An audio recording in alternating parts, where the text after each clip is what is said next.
All right, welcome to NFL Outdated Cover 2 series. This episode is on the Dallas Cowboys with Kris from Everything Goes podcast. How's it going? It's going. How are you guys doing? Or how are you doing? Hey, that's all right. Any day I can talk about football is a great day. I mean, we're talking offline. You got to love, being able to, talk about, teams in season. Dallas it's been an interesting ride, hasn't it? Yeah, it's a roller coaster ride. Beginning of the season, the offense was clicking and looking like it's one of the best in the league, and then you're hoping the defense can just bend but not break, and then it's like the tables have turned. The offense has gone stale, and the defense is playing great. So if they can put it together, which I hope they can, might be a team to reckon with. Well, yeah, I mean, all since the beginning of the season, there definitely have been those Super Bowl aspirations. And then, I guess I could probably get your thoughts on Stephen A. Smith, what he always thinks about Cowboy fans. I'm sure you kind of watch Stephen A. that. Smith. Stephen A. Smith is a jinx. Ever since he said the Cowboys were number one, we've gone downhill from there. Yeah, and he loves to see Cowboys fans in misery. I know the times that I see him. So yeah. Um, you know, it's been what, 26 years now? My sons have never really seen the Cowboys make a big run. I lived through the 90s, so I got to see the good runs that they had. I've been through the lumps, the 1-15 season.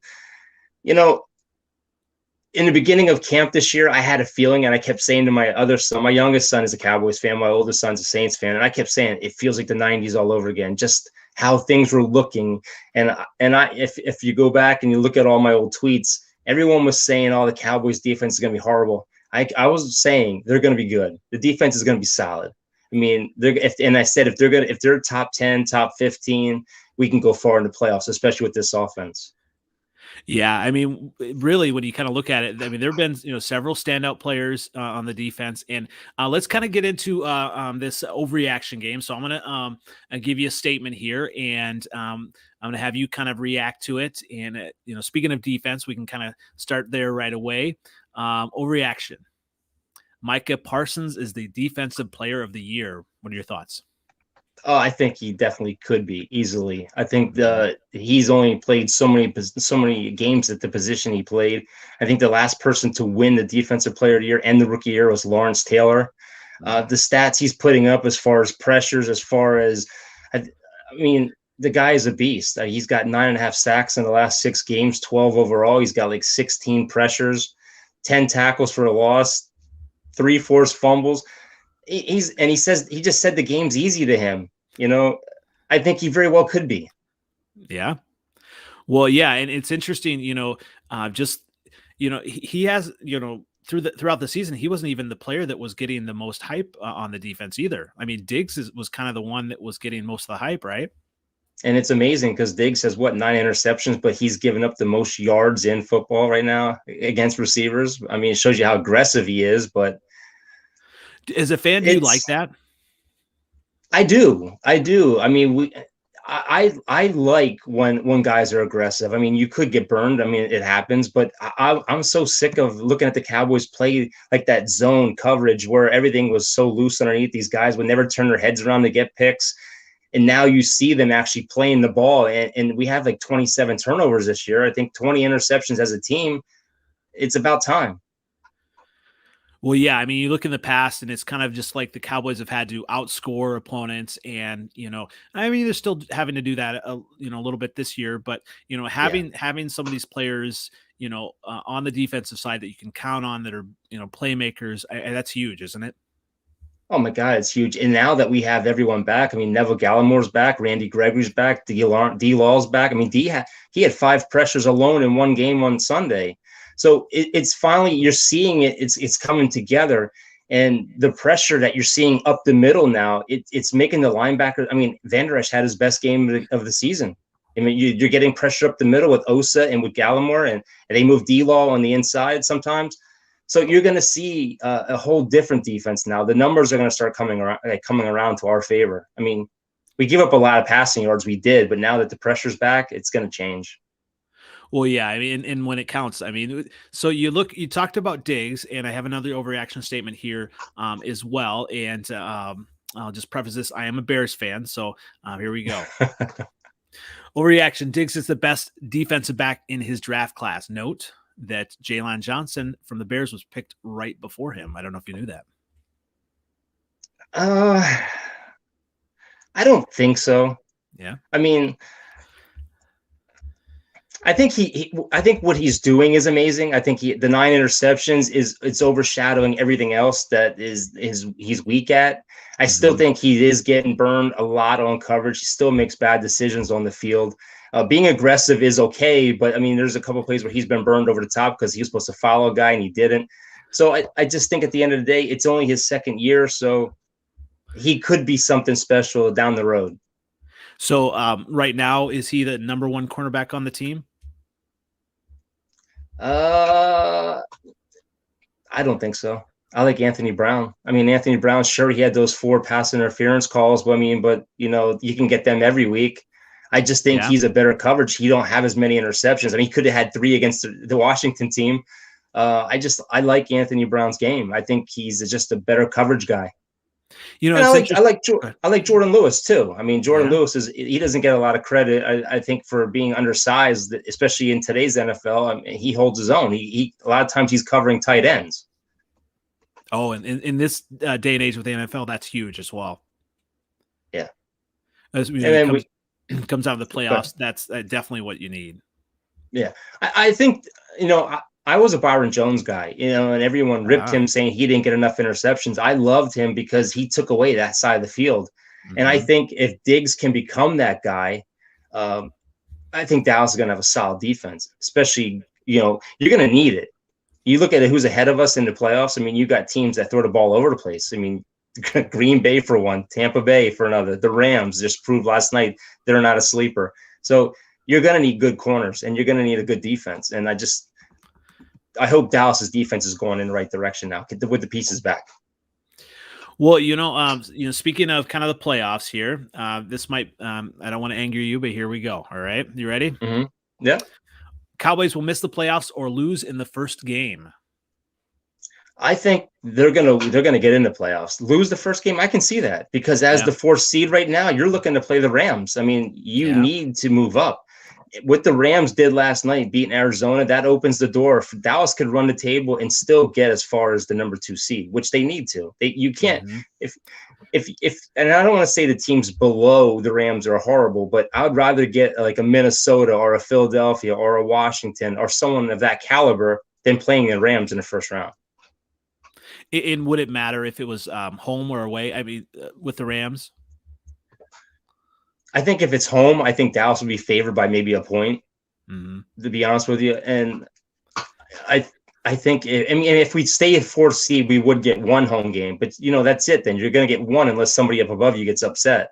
You want to move up. You want to play home. You want to be in your atmosphere. You don't want to be playing in Green Bay in January. You know what I mean? So absolutely. So it's important. I mean, especially our big test is coming up in like 2 weeks. We play Arizona. That's going to be a huge test for our defense and for our team. And then you end the season with an Eagles team that is going to be playing for everything. They want to get in. Mm-hmm. And so that versus Arizona, that's home. I mean, Arizona has interestingly enough, Arizona has done horrible at home and they've done better away.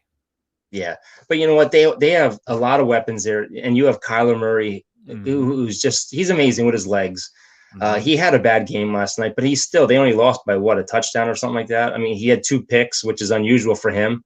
But the thing I worry about with Arizona is the coaching. I mean, I don't know if you were watching that end sequence. It just didn't seem like they were prepared for that. I mean, you think that, the better coaches, Bill Belichick, greatest of all time, he's on that list, or if not top of the list. They're prepared in those situations, all those little things. It just didn't seem like Cliff Kingsbury had the team prepared. Yeah, and another thing too is some of those players on that team are young. I mean, you think about it, I picked them to go pretty far last year, which surprisingly they didn't. But they're a team to be reckoned with. They might be the new Seattle of that division. Seattle's on the downward slide, and who knows what's going to happen with Russell Wilson. He could end up in New York for all we know. They could have a run going now. So they're going to be a team to reckon with. Their defense is a little bit of skeptical right now. You got JJ Watt who's out, so they're not all the pieces are there, but they're going to be an interesting team in the playoffs. And I tell you what, I would not, as a Cowboys fan, if our offense is playing the way it is, I don't see us beating any of those top three. That's interesting to say. I brought up Cliff Kingsbury because I think coaching is important, especially when you get deep into the playoffs. And this brings me to the next overreaction statement here. Mike McCarthy needs to be fired. No, I don't think so. I mean, we've been through Jason Garrett, Mr. 8-8 for how many years? I mean, Mike, the thing about Mike McCarthy that I like, and I know there's a lot of people in Green Bay that don't like him. He came into Dallas, and other than bringing in Mike Nolan, that was his biggest mistake. He let Kellen Moore run the show. He's letting his guys do their jobs, which I like. I like walk-around coaches that don't want to come in with an attitude and an ego and step on people's toes. The ship was going in the right direction. Why rock it? Let these guys do their job. He very well could easily say to Kellen Moore, look, I'm going to start calling plays, especially with the offense going the way it's gone lately. But he hasn't. He supports his coaches underneath him, and I love that. I really do. So do you trust him in the playoffs though? Like, when the chips are down, I mean, if he's going to be, making the call, like, as far as time management, things like that. I mean, do you trust him? Oh, we're going to have to. Yeah. I mean, we really do. I mean, he has made some bonehead calls when, especially like you're watching the clock tick down where they have like 2 timeouts. You can call a timeout, but they know the situation. I'm just an armchair, coach sitting in my living room yelling at my TV. You have to. That's the only thing I can say. You have to trust him. You're going to hope that he makes the right decisions, and I think we have more concerns than Mike McCarthy right now. I really do. I think Dak, the offensive line, I think our running game, I think even Kellen Moore's play calling, I think Dak's throwing has been way off. And the play calling, we're not even throwing the ball down the field like we did the first 7 weeks. I mean, your quarterback goes from the top ranked quarterback the first 7-8 weeks to bottom 5 now. And that's concerning. Absolutely. You talked about, the running game as well. As far as, that, I mean, do you see that, maybe need to kind of move away from Zeke, or? Me personally, I don't think it's a Zeke problem. I really don't. I think the problem all started when we lost Tyron Smith, and then they benched Connor Williams, and then you had 2 guys that had no experience on that side playing in the first game. Ever since Connor Williams got pulled, and I know he's had a lot of holding penalties, but ever since he's got pulled, our running game has gone crap. And you have Tyler Biadasz who's in the center. It's only his first full season starting, and you have injuries again, so I don't know. You had the whole Lael Collins thing that, I just think right now they're off sync. They're not performing as they should. But I think Zeke, I don't think he should be like a 20 carry guy, but he's one of the best pass blockers probably in the game. I mean, when it comes to picking up blitzes, which is going to be huge against teams in the playoffs. And he doesn't have that burst like he did, but he can still give you 100 yards if you don't get forced out of the running game. Let's put it like that. Do you think that like overall, like for what the offense wants to do, like Pollard's a better fit though overall? Well, yeah, I mean Pollard is good. Don't get me wrong. Pollard is really good. He's explosive. Mm-hmm. He doesn't have a lot of mileage on himself yet. He's a great receiving back out of the backfield. He's a weapon. I think Zeke, if I was the coach of the team, I think Zeke would be more of my like second and short, third and short kind of a guy, end zone kind of a guy. He is getting long in the tooth for football standards. What is this, his 4th year? So I wouldn't say get rid of him, but I would say, start using the 2-headed monster routine. And it's interesting. You kind of you look at what he was brought in to kind of be that bell cow back, and the first couple of years, obviously he was, and then I mean he's not really Zeke's really not at 100% now, is he? No, I mean, you can see clear as day. He's limping. He's been fighting a knee injury, an ankle injury. And I don't know why. I mean, they're not sitting him. I'd rest him. You really don't need him for this run. I mean, now with Pollard out, you have Ito Smith and you have Clement. I mean, you have other guys. I mean, heck, they use CD Lamb back there against Washington. So you have options, but if Zeke's not 100% or close to 100% for that playoff run, that's going to hurt. Yeah, absolutely. Down the stretch, especially in the playoffs, if it does come to Green Bay, you definitely need that running game, solid. And the thing too is about you look at the defenses, they're playing press coverage now. They're playing up on the line. So they're taking away a lot of the holes for the run. Your offensive linemen aren't getting into the linebackers. So it's not just because even Pollard's numbers are down. You think about it, they were averaging close to 200 yards a game rushing early in the season. And I think now it's like 110 yards. So it's not one individual player that's really struggling. I think it's the chemistry of the offense that's the problem right now. Are there some things that, because, as a Bear fan, I've noticed, with, Fields coming in and just the offensive line and the coaching, they just haven't done a good job, like scheming to the quarterback and the offensive line strengths. I mean, are there some things that maybe offensively that they can, scheme better to just, get the offense back on track? Or I think the biggest thing is we stopped utilizing the middle of the field. Like you don't see them using Schultz down the middle anymore. I mean, everything's been CD Lamb or everything's been out routes. And I mean, you look at last week's game. I mean, you got a 3rd and 7 and they're throwing an out route pass for 2 yards, not even close to the first down. So I don't know if that's Dak.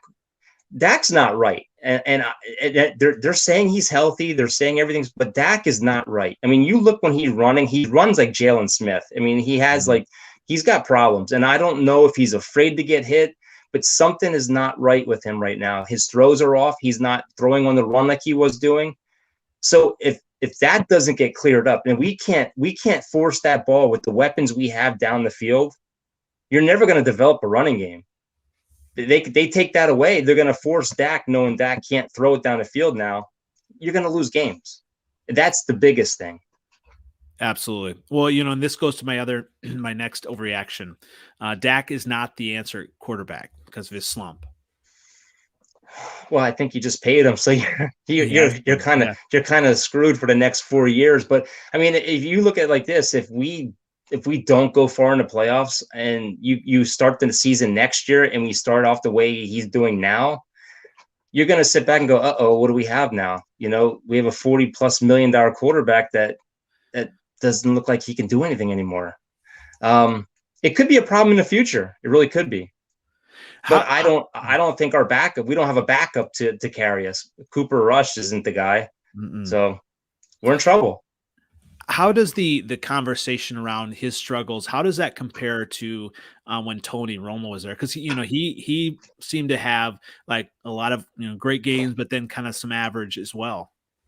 The thing about Tony Romo is, you think about it, the Dallas Cowboys have had a good quarterback. And I just said this on the podcast last night. We've had a good quarterback for the last 15 years, if you think about it. The problem with Tony Romo is we never had the whole team put together the way Dak has right now. We never had a defense that carried. I mean, you look when he played Denver. I mean, we lost like 55-50 in a game because it was a shootout. He never had that weapon. He never had that defensive weapons that help get off the field.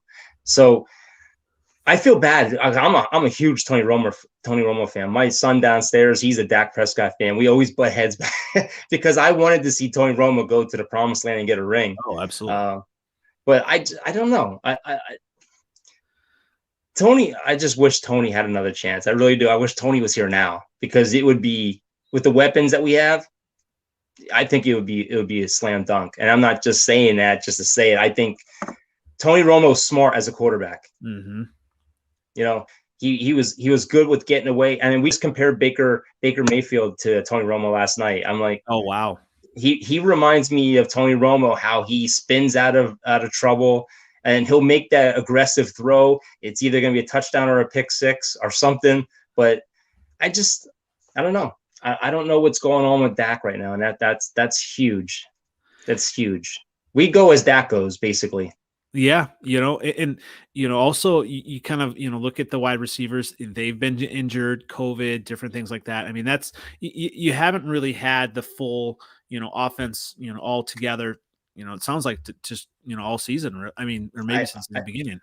I think it's only been like 80 some snaps that they've been together, all three of Yeah. those weapons, plus Dak and plus Schultz. And another thing too is just look how they're utilizing the players anymore. I mean, you don't see them throwing to Schultz like they used to and open up the field. They just don't. And when they tried to do it, Dak threw a pick. So I don't know if it's play calling and Dak's checking out of the calls. Because he does a lot of checking at the line, so I don't know if it's on Dak or but these next couple of weeks, if we don't get it right, we're in trouble. We really are. It's going to be a one and done. And if that would happen, fan wise, would people be more frustrated with Dak or with coaching? Oh God, yeah. Yeah. I think it'll be a combination of both. I think everyone's if you listen, I listen to 105.3 in the morning every day, and it's out of Texas, and they have Jerry Jones and everyone on, and everyone is talking about how bad the offense looks like now, and is Dak in a slump? And of course, the coaches are going to defend Dak, and they're going to say the proper things. They can't say he's injured, but I still think there's something wrong with his calf. I think, Joe Theismann said it the other day. It takes 2 years to come back from that injury. Yeah. And if you look at Dak, he's not planning right. He's not running right. He's hesitant to run. I mean, look at the decision making. He scrambled against Washington, and instead of throwing the ball away, he ran out of bounds 2 yards behind the line of scrimmage. So there's something mentally that's not right there, and I don't know how you fix that. It's almost like a shortstop with the yips, Yeah, that's actually, I was going to ask about that because, like, when you get hurt, obviously I played football, but I didn't get hurt like that bad. I mean, you definitely think about that. It's in the back of your mind, and sometimes when you favor, if you hurt one leg, you favor one leg, and then it's easy to get re-injured or just, mentally as well. I think he has 6 picks since he's been back from the calf injury. Oh, So wow. Yeah. his numbers are going in the wrong direction. And I think another problem with the Dallas Cowboys is our red zone offense. I mean, we were 1 for 5, and we haven't scored a touchdown in the last 19 possessions in the red zone. So if you can't get that in the end zone for 7, and you're relying on 3, you're not going to win games. Hey, I know that as a Bears fan. Yeah. It's tough. It really is, because you look at the talent. I mean, this Cowboys team, you think about it, this is probably a one and done shot. You have a lot of one year contracts. You have a lot of guys coming up on contracts, and you have 2 coaches, Dan Quinn, who is going to probably get another head coaching job, and Kellen Moore, who might be bolting. So this could be it. This could be one and done. This could be our only shot. Well, you talked about the talent there, and I have another overreaction statement here. So this is the best wide receiver group in the history of the team. Oh, absolutely. At the same time, absolutely. Yeah. Absolutely. You had Michael Irvin, and then who'd you have? Alvin Harper. You really didn't have anyone else. This is by far the best combination of receivers. And when we used to say triplets, you used to say the quarterback, the receiver, and the running back. Now the triplets on this team, it's basically the 3 receivers. I mean, you have 3 weapons that are solid. And then you have Cedric Wilson, who's not the big name, but he's just as good, who can throw the ball like a quarterback. So, yeah, I would definitely agree with that. And there's a lot of people that are saying that Amari Cooper should be the one that goes next year because he's making $20 million a year. So, who do you think is going to still be on the team next year? I mean, all of them, or who's up? I don't know, because as of right now, Dallas is like negative 16 as far as 16 million cap space for next year. Wow. I mean, you can move a lot of money around, a lot of contracts, renegotiations, and move money. But you have Michael Gallup, who has been injured a lot, who's up for a contract. You have Cedric Wilson, who's up for a contract. Who do you keep? Maybe you get lucky and they both come back on a nice deal. Maybe you give them a 1-year deal to come back. It's going to be interesting because, in the end of the day, money talks, and people are going to go where the money is. Yeah, and you can't blame players for that. I mean, they definitely want to capitalize. I mean, when you look at the 2, Gallup might be the most valuable. So, Cedric, he may be the one that maybe would be a little bit more affordable. Oh yeah, I definitely agree. I think you'd get a discount. I think Michael Gallup can be easily a number 1 or number 2 receiver on a team somewhere else. I don't see Cedric as that. I think he could be maybe a little bit of a 2, but mostly a 3. But yeah, Michael Gallup is going to be interesting because of all of them, I think he's got the best hands and best feet as far as the team goes. I mean, getting in bounds and stuff like that. Mm-hmm. I would really want to keep him. Do you see CeeDee Lamb as the unquestioned number 1 receiver there, or I mean, between him and Amari? Yeah. Oh, definitely lately. I mean, he's a huge weapon, especially yards after the catch. He's got such a big burst. Cooper, for some reason, I don't know if he's still nagging with injuries. That seems to be his MO. Like every year, he's got some sort of an injury, and it's usually the calf, which that could be one reason why I see them getting rid of him next year. With the option that they have, that calf injury, it's just a lingering injury. He has it 2 years in a row now, so that's not a good sign. Definitely not. And you look at just all the possibilities of next year. I mean, tight end has been an interesting group there, and so I have another not an overreaction, but when you look at the tight ends, Dalton, Schultz, and Blake Jarwin, who is hurt, who is better going forward between the two of those? Well, I haven't seen Blake in a while, so I don't know. I mean, both. I mean, if you had both of them, you would have a really, really good combination. But the problem is we don't. And Schultz has really stepped up huge in the last year and a half. Jarwin, to me, I mean, he is a great tight end when healthy. I mean, if I had the opportunity, I'd probably trade him and keep Schultz. That's just me. I mean, they got the new kid from Michigan. What's his name? McKinnon or something like that. Okay. McKinnon. So, you have options coming up through the organization. So I don't know. Well, yeah. And when you look at the history with the tight ends, Jason Witten, I mean, it's, been, I mean, an important position for the Cowboys as well. Well, the thing that stinks about our tight ends is they're not good as blocking like Jason Witten was. Jason Witten was a beast when it came to blocking. Jay Novacek was a beast. Our best blocking tight end on our team is Noah Brown. Basically, that's when they use him. So, but yeah, that's one of the things that they need to work on, better blocking, especially with the tight ends. Well, when you kind of look at next year, draft wise, what do you see some needs for the team? Oh, definitely offensive line. Yeah. Tyron Smith, he hasn't played a full season in forever and a day. I mean, that guy's good for at least 5 to 8 games that he's going to miss a season. Now they're saying he could be out up to 3 weeks again. So, yeah, definitely left tackle's huge. Left guard's huge. I mean, I don't know what they're going to do with Connor Williams. He's a free agent. I don't think Connor McGovern he's not doing bad, but I still don't think he's the fix for that. And then you got to look at the other side. Martin's getting pretty old. He's been getting beat up lately. And then La'el Collins, do you switch him over to left tackle where he played in college and then try to fill the right side? So, yeah, definitely offensive line. And offensive line is going to be huge in the draft this year. Oh, absolutely. And you kind of look at the almost the MO or the identity of the Cowboys. It has been that offensive line for so long, that running game. And do you see that kind of shifting now? I mean, you still need the offensive line to block and pass protect. You see that like shifting now with the receivers, it becoming more of a, especially with Dak when he's 100%, more of a passing team, and kind of going away from what they're used to, or. Well, I think the league in a whole. I mean, you look at baseball. Baseball, they mess with the baseball so much. They don't want to see base hits. They don't want to see no hitters. They want to see home runs. That's what brings the fans in. So what has football become? Football has become a passing league. Look at how the rules protect the quarterback. The rules protect the receivers.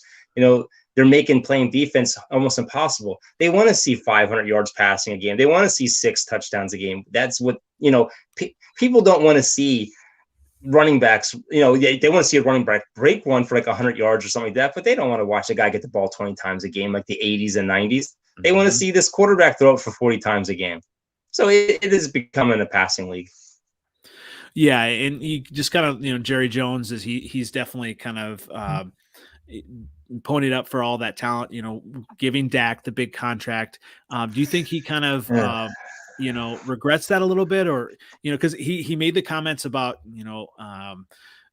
it being fair that maybe Dak was in a slump. Do you think Jerry Jones maybe, regrets that a little bit, or?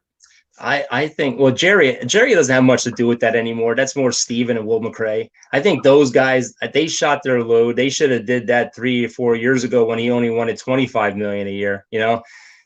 He had one of the best agents in the league that wasn't going to budge, and Dak played it right. He got exactly what he wanted, and just think now the 3 years we're going to be going through this again. And with the new TV contracts and salary caps going up, you're going to see $50 million quarterbacks. That's coming. Oh, absolutely. It's such an important position. As a Bear fan, I know that. And hopefully Bears have that answer. And actually I have an overreaction that maybe I might be a little bit off base with what you said, but correct me on this statement here. So Jerry Jones needs to step aside and find a new GM. Like, is he doing much of that now? Or no, Jerry's not. Yeah, so I mean, like a public face then, or what? Well, he still puts his 2 cents in, but it's mostly Steven, now his son, and Will McRae. They make most of the decisions. If you think about it, Jerry Jones, he wanted Patrick Lynch. We didn't get him because they talked him out of it. Okay. He wanted. There's several players that he wanted that they talked him out of. Jerry is he's huge for football. I mean, the guy is really huge for football. I know there's a lot of people that don't like him, but one of the things that Jerry Jones said to me that really drew me into him is on one of the episodes, he was getting interviewed, and he was doing a press conference, and he said, like, I don't have to be here at camp. I don't have to be at camp here at all. He's like, I could be anywhere in the world I want, but I want to be here with my team. He loves his team. He loves his Dallas Cowboys. I mean, the guy's an oil man. He's got billions of dollars. He doesn't need to be there, but he truly loves the game of football. And you hear that in his interviews. You hear that when he's talking to people. Has he made bad decisions in the past? Oh, yeah. He was a horrible GM early. But now his son and Will McRae, I mean, their last 2 drafts, they nailed them. I mean, they got 6 guys this year that are playing. So they're nailing the drafts, and it has nothing to do with Jerry Jones.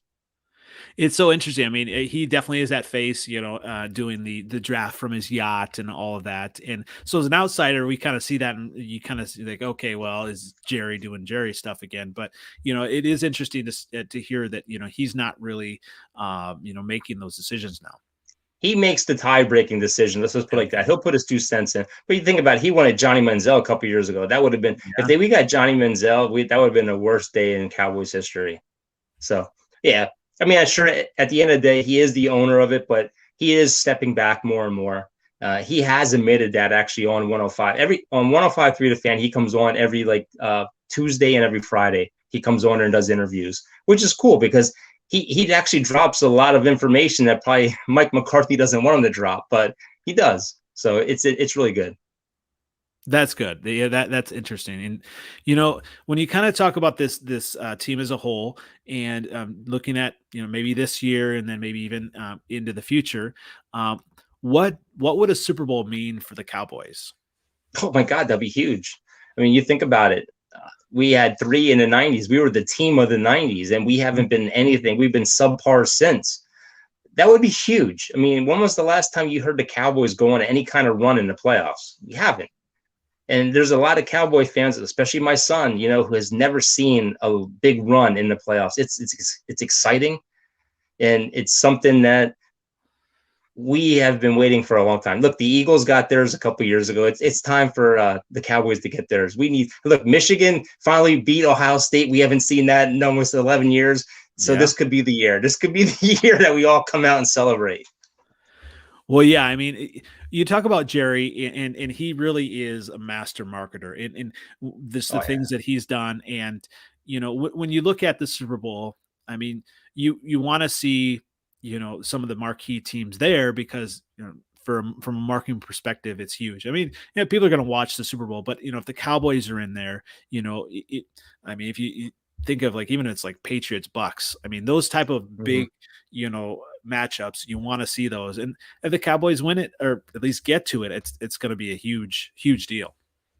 Oh God, yeah. And even if the Cowboys don't get there, I mean, you look at the talent that's in the NFC. I think this is an NFC championship this year. I don't think there's anything on the AFC that scares any of these teams. And that's just me talking, but we talked about this last night, even New England. I don't think New England is going to do anything in the playoffs. I think they're just playing smart football right now. They're protecting mac and cheese, they call them, and just those little dump off passes. Yeah. And I think come playoff time, it's a different beast. Kansas City, I mean, they're turning it on now, but it's mostly their defense. That, I mean, they had one blowout game last week, but their defense has really stepped up. But if you look at the NFC, I mean, you got teams that are loaded on both sides of the ball. So a lot of good quarterbacks on this side. Well, yeah, I mean, as a Bears fan, quarterback that's always scared me is Aaron Rodgers, and oh God, yeah. With his motivation right now, I mean, is that the team that you're kind of most scared about in the playoffs? I'm not really afraid of Green Bay as a whole. Yeah, but Aaron Rodgers definitely. Aaron Rodgers just finds a way. Tom Brady, they just find a way. You know, these guys have been doing it so long. You know, like they say about Romo. Romo can break down a game just by looking at defenses now. And these guys have been doing it so long. It's nothing that they haven't seen. You can't hide anything from them. They know what's coming, and they're just smart. It's just a matter of timing and the receivers getting open and, you know, doing your job. But Aaron Rodgers is a beast, man. He's amazing. He really is, and I'm looking forward to the days when he is out of Green Bay. So I don't know. My hot take is he's going to sign that 2-year, $93 million deal that they're going to give him. I can see that. I can definitely see that. You know, I can also see him, you know, just kind of, you know, being done. And you know, I don't know if he would retire, but retire and go to Jeopardy. He might. Well, he can now. I think they already gave it to somebody. My thing is we talk about this a lot. Why would you leave a team that's going to go to the playoffs again? You know, you've been to the championship game how many years now? Your team is solid. I mean, and sure, the organization has treated you roughly by drafting Love, but Love's not the quarterback of the future there.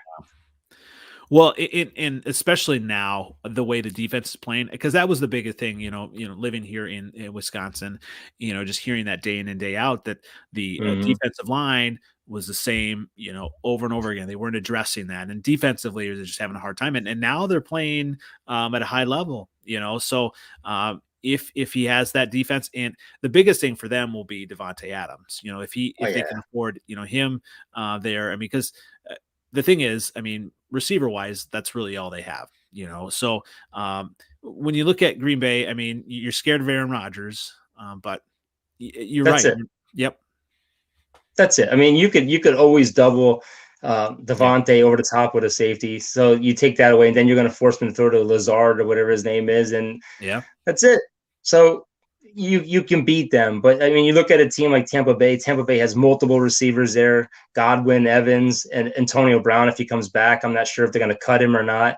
And then you look at Arizona. Arizona has AJ Green and has DeAndre Hopkins and has Kirk. I mean, they have a lot of weapons too. So it's it's gonna be interesting. The only thing I'm worried about the whole COVID thing. I mean, football has been decimated by COVID the last 2 days. They had like 62 cases in 2 days. I mean, they had over 100 in like 2 months, and now in 2 days they've had 60 plus. That's OBJ. Before I came on, I just saw OBJ has COVID. So and I just hope that doesn't.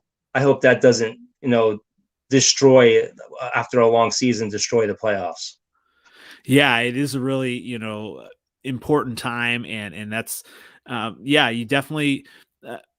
I think they've built in a little bit of time where they could at least have maybe take a week off, but they haven't had to deal with that all this season until now. I mean, what do you do? I mean, the Browns have 8 players out this week. What do you do if you get to the Super Bowl and you have a starting quarterback that's out, or you have 7 players out for a team? Do you postpone it? What do you do? Oh yeah. Well, it's really interesting. Yeah, hopefully we don't have to think about that, you know. But it is an interesting to think about. Well, and you know, talking about the Cowboys, it's, you know, an exciting time. I'm sure there's always plenty to talk about on your podcast, right? Oh yeah. We, you know, that's the great thing. We have one guy that's a Saints fan, and I'm a Cowboys fan, and another guy that's a Vikings fan. And you look at the way the standings are now, you know, those 2 teams still have a chance to get in, which is amazing amount of teams that are still up right and fighting for this. And it's going to come down to the last week of football. Yeah, I mean, between those teams, I mean, I don't know if the Vikings really scare you, but I mean, they could do something. The Saints, I mean, they don't really have, they don't scare you at all. No, the Saints have a great defense, but other than that, they have Alvin Kamara, and that's it. There's no receivers that scare you. They have a quarterback who has a broken finger, but uses his legs all the time. The Vikings just have bad play calling. I mean, they have Jason Garrett. I mean, you think about it. Jason Garrett and Zimmer have been around forever, so they don't change nothing. So you gotta change with the times, and they haven't. And we talked about that last night. They're a really good bad team. Let's put it like that. And it's the play calling. Yeah, absolutely. And that's important. So, well, this has been amazing. Everyone can find you where again? We're at Everything Goes with T&K. We're on Spotify, Twitter. We're on all the places you can find podcasts. Awesome. Well, I definitely appreciate you coming on. I look forward to, connecting later on, hopefully in definitely. the playoffs. And this has been amazing. Yeah, definitely. I love doing this. I could talk sports all day long. I love doing it and love to come on again. Thanks again, Kris. So once again, this has been NFL Outdated Cover 2 series on the Dallas Cowboys. Thanks again. No problem.